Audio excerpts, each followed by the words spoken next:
یہ بات ازہر من الشمس ہے کہ روز جزا ان لوگوں کا حساب عام آدمی کی بنسبت کئی گنا زیادہ سخت ہوگا جو اس دنیا میں اقتدار کی کسی پوزیشن پر فائز رہے ہیں۔ اسی لیے خان عبدالعلی خان کے بھائی اور عظیم پشتو شاعر غنی خان فرماتے ہیں کہ بادشاہی د جہان سکڑے زان لول زیاتے غم د انصاف تلل مشکل دی سب زیاد کرے سب کم، یعنی دنیا کی بادشاہی کے پیچھے دوڑ کر اپنے لیے غم کیوں بڑھاتے ہو، اس میں تمہارا بچنا مشکل ہے کیونکہ انصاف کے مطابق تولنا بڑا مشکل کام ہے اور تم سے اس میں ضرور کوئی نہ کوئی غلطی سرزد ہوگی۔ لیکن اس کے باوجود اقتدار کے پیچھے ہمارے سیاستدان تو کیا غیر سیاستدان بھی مرے جا رہے ہیں۔ ان دنوں الیکشن سر پہ ہے اور جہاں بڑے بڑے لیڈر وزیر اعظم اور وزیر اعلیٰ بننے کے لیے مرے جا رہے ہیں، وہاں نچلی سطح کے لیڈر MNA اور MPA بننے کے لیے ہر حد پار کر رہے ہیں۔ حالانکہ تاریخ کا سبق یہی ہے کہ اس تالاب سے بہت کم لوگ ہی اریاں ہوئے بغیر نکلتے ہیں۔ دور مت جائیے، ماضی قریب میں دیکھ لیجئے صدام حسین کے لہجے میں کیا تمکنت تھی۔ وہ تنہا عراق کے سیاہ و سفید کے مالک تھے، ان سے معمولی اختلاف کرنے والا زندہ نہیں رہ سکتا تھا۔ وہ اس اقتدار کی طوالت کے لیے لمبے عرصے تک امریکیوں کے ہاتھوں میں کھیلتا رہا، لیکن پھر وہ وقت آیا کہ انہی امریکیوں کے ہاتھوں بے سر و سامانی میں پھانسی چڑھ گیا۔ کرنل قذافی ہمارے سامنے ایک اور مثال ہے۔ لیبیا کے مطلق العنان حکمران تھے اور ہمارے بعض دینی لیڈر بھی ان کے خزانے سے استفادے کے لیے وقتاً فوقتاً وہاں حاضری لگایا کرتے تھے۔ اپنی حفاظت پر انہوں نے سینکڑوں مرد و خواتین کو معمور کر رکھا تھا۔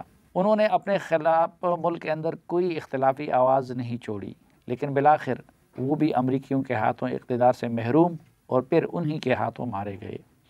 اپنے پڑوس افغانستان کو دیکھ لیجئے، ڈاکٹر اشرف غنی امریکیوں کی حمایت سے اقتدار میں آئے تھے۔ اپنے دور اقتدار کو بچانے کے لیے وہ آخری حدوں تک گئے، لیکن طالبان کے ہاتھوں انہیں ملک سے فرار ہونا پڑا اور امریکیوں نے ان کی کوئی مدد نہیں کی۔ اپنے پاکستان کو دیکھ لیجئے، ذوالفقار علی بھٹو جنرل ضیاء کے ہاتھوں پھانسی چڑھ گئے، ان کے دونوں بیٹے غیر فطری موت مرے اور بیٹی بے نظیر بھٹو کو بھی پنڈی میں دہشت گردوں نے زندگی سے محروم کر دیا۔ میاں محمد نواز شریف ایک نہیں بلکہ 2 بار فوج کے ہاتھوں اقتدار سے محروم کیے گئے، بھائی بھتیجوں اور بیٹی سمیت قید و بند اور جلاوطنی کی صحبتیں کاٹیں، لیکن پھر بھی سیاست سے باز نہیں آ رہے ہیں۔ اندرا گاندھی انڈیا کی ایک طاقتور ترین وزیر اعظم تھی، لیکن انہیں ان کے ایک سکھ سیکیورٹی گارڈ نے موت کی نیند سلا دیا۔ ان کے بیٹے راجیو گاندھی کو ایک تامل نے مار ڈالا، جبکہ ایک اور بیٹا سنجے گاندھی جسے انہوں نے اپنی جانشینی کے لیے تیار کیا تھا، طیارے کے حادثے میں ہلاک ہوئے۔ سکندر اعظم کی مثال لے لیجئے، اس نے دنیا کے بیشتر حصے کو فتح کر لیا تھا۔ مصر کا شہر سکندریہ آج بھی اس کے نام سے منسوب ہے، لیکن وہ بابل کی ایک جھونپڑی میں انتہائی قسم پرسی کی حالت میں مر گیا۔ اس کا اکلوتا بیٹا اس کی زندگی میں قتل کیا جا چکا تھا، جبکہ اس کی موت کے بعد اس کی سلطنت اس کے 3 جرنیلوں میں تقسیم ہو گئی۔ زندگی کے آخری وقت میں فتوحات کے لیے مشہور سکندر اعظم نے کہا کہ افسوس، میں دنیا کو فتح کرنا چاہتا تھا لیکن موت نے مجھے فتح کر لیا، اور افسوس کہ مجھے زندگی میں وہ سکون بھی نہ مل سکا جو ایک عام آدمی کو میسر ہوتا ہے۔ بنگلہ دیش کے سابق صدر ضیاء الرحمن نے بڑی مشقتوں کے ساتھ وزیر اعظم کا مقام حاصل کیا، لیکن ایک فوجی افسر میجر جنرل منظور نے یہ سوچ کر انہیں قتل کر دیا کہ ان کی جگہ وہ مملکت کے چیف ایگزیکٹو کی منزل حاصل کر لیں۔ نیپولین بوناپارٹ جو بنیادی طور پر فوجی تھا، نے پہلے فرانس کے اقتدار پر قبضہ کر لیا، پھر دوسرے ممالک میں دراندازی شروع کی اور ایک وقت ایسا آیا کہ پورے یورپ پر قابض ہو گیا۔ پہلے فرانس کی ایک حسینہ سے شادی کی اور پھر اس سے علیحدگی اختیار کر کے آسٹریا کی بادشاہ کی بیٹی کو بیوی بنا لیا۔ لیکن اس سب کچھ کے باوجود نیپولین بوناپارٹ زندگی کے آخری ایام میں کہا کرتا تھا کہ مایوسی میرے نزدیک جرم تھی، مگر آج مجھ سے زیادہ مایوس انسان کوئی اور نہیں۔ میں حکومت اور محبت کا بھوکا تھا، حکومت مجھے ملی لیکن ساتھ نہیں نبھایا، جبکہ بے تحاشا تلاش کے باوجود محبت مجھے مل ہی نہ سکی۔ اللہ کی اصل نعمت خوشی، سکون اور قناعت ہے، لیکن سیاست اور اقتدار ان سب چیزوں کو چھین لیتا ہے، لیکن پتہ نہیں کیوں ہمارے لوگ اس کے لیے نہ صرف تگدو پہ رہتے ہیں بلکہ اس کی خاطر ہر چیز قربان کر دیتے ہیں۔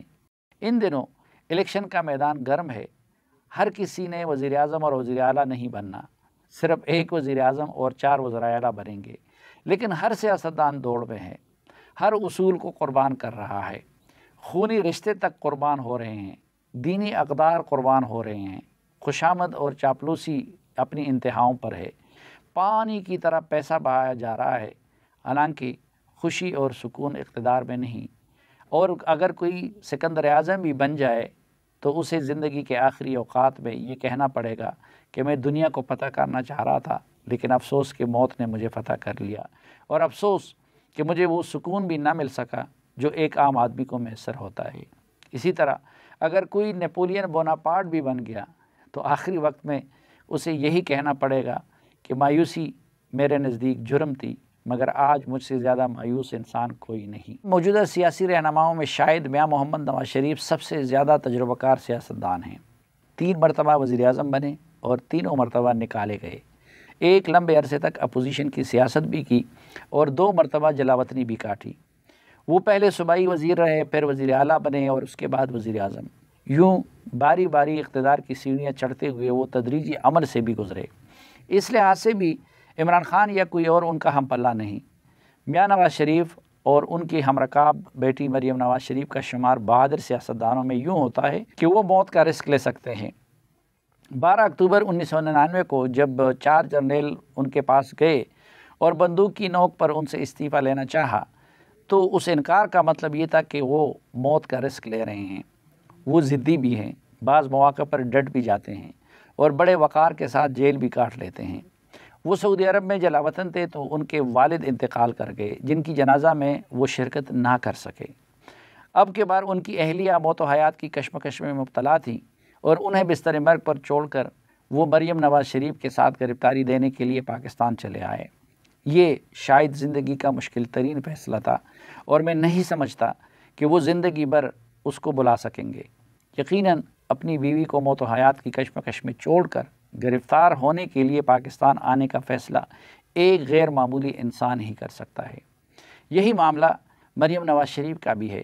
انہوں نے بھی بڑی بہادری سے عمران خان اور اسٹیبلشمنٹ کے مشترکہ مظالم کا ڈٹ کر مقابلہ کیا، باوقار طریقے سے جیلیں کاٹیں، اور پھر انہوں نے بھی اپنی ماں کو اس حالت میں چھوڑ کر گرفتاری کے لیے پاکستان آنے کا جو فیصلہ کیا اس کے لیے بڑا جگرا چاہیے۔ لیکن، اور یہ ایک بہت بڑا لیکن ہے، کہ جب ان کا اقتدار آتا ہے تو ان کا رویہ بھی بالکل بدل جاتا ہے اور بادشاہوں والا بن جاتا ہے۔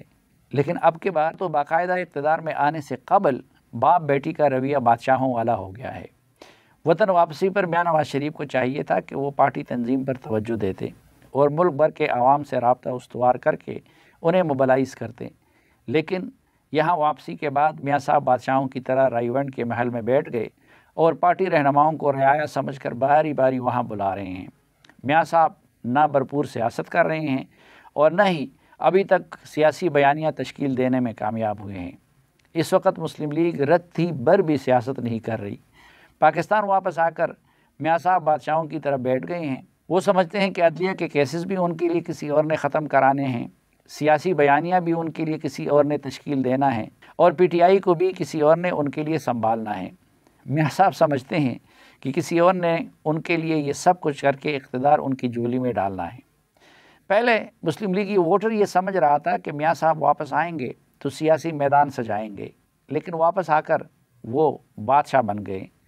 وہ موسم انجوائے کرنے کے لیے مری تو جاتے ہیں لیکن آج تک پختونخوا کا دورہ نہیں کیا۔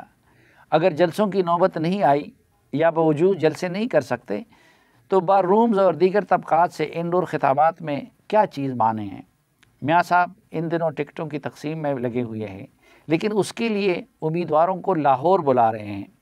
میاں صاحب کم از کم یہ تو کر سکتے تھے کہ پختونخوا کے ٹکٹوں کی تقسیم کے لیے سب کو اپنے دولت کدے پر حاضر کروانے کی بجائے خود پشاور جا کر کسی 5 اسٹار ہوٹل میں بیٹھ کر یہ کام کرتے۔ یہ کام وہ بلوچستان اور سندھ کے حوالے سے بھی کرتے تو امیدواروں کو یہ تاثر نہ ملتا کہ وہ غلام ہیں۔ میاں صاحب وزیر اعظم بننا چاہتے ہیں لیکن ان کی سوچ پنجاب سے شروع ہوتی اور پنجاب پر ختم ہوتی ہے۔ سب سے بڑا المیہ یہ ہے کہ آج تک وہ مؤثر سیاسی بیانیہ نہ دے سکے اور عوام کے پاس جانے کے لیے ان کے پاس کوئی مؤثر بیانیہ نہیں ہے۔ ان کی پارٹی کی میڈیا پالیسی بھی نہایت ناکام رہی ہے۔ یہی وجہ ہے کہ پی ٹی آئی کو پختونخوا اور اب پنجاب میں نیا جنم مل رہا ہے، اور اگر یہی بادشاہانہ رویہ برقرار رہا تو انتخابی مہم گرم ہونے پر وہ عوام کے سامنے جانے کے قابل نہیں رہیں گے۔ سب سے بڑا المیہ یہ ہے کہ ماضی کی طرح ایک بار پھر میاں صاحب کو خوشامدیوں اور بالخصوص 4-5 خوشامدیوں نے اپنے نرغے میں لے لیا ہے، جو ماضی میں بھی انہیں ڈبونے کا موجب بنے تھے۔ میاں صاحب ان 4 کے ٹولے کے قبضے میں رہے اور ان کا بادشاہانہ رویہ برقرار رہا تو ان کا چوتھی بار وزیر اعظم بننے کا خواب مشکل سے ہی شرمندہ تعبیر ہوگا۔